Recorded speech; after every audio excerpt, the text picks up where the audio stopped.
Napot kívánok! Ez a Főzzünk egészségesen műsor második része. Egy finom csokis süteményt fogunk elkészíteni. Reméljük, hogy mindenkinek ízleni fog. Hogy is kezdjük hozzá, Mr. Bajai? Hát először is a zsírt és a margarint szépen elkeverik a pirontába, és felviszik a tortalábra. Ez egy nagyon fontos lépés, hogy jó minőségű tortalapot vegyünk, még egy kis zsírral meg lehet kerni a tetejét, ekkor lesz fényes és zamatos. A második lépés, ezt mondom kérlek.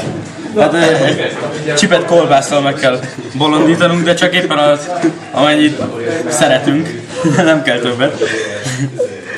Csipet kolbászt, és még mit kell rárakni? Hát utána sonkát.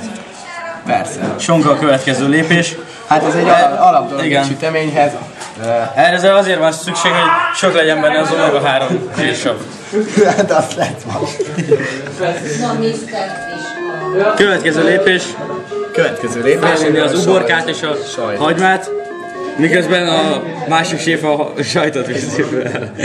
Ez egy nagyon bonyolult művelet, mert egybe kell kötni a kettőt, mert hogyha külön érkezik rá az alapanyag, akkor nem áll egyben az egész, és nem lesz finom, zamatos. Így lesz omlós tésztája. Megszórjuk a tetét egy kis díszítésként egy kis izével, és 180 fokos előmelegített sütőbe behelyezzük.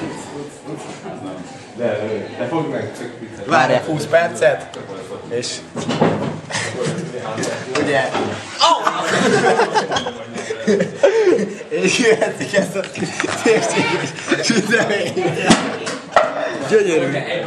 És kóstoljuk is meg, ez egy szép vágos ideát. A operatőrt is megkínáljuk egy mákos sütire. Nem vagy a fantaket. És többi tagja is. Nagyon finom ez. Nagyon finom lett. Tökéletesen ízletes, szép, zsíros.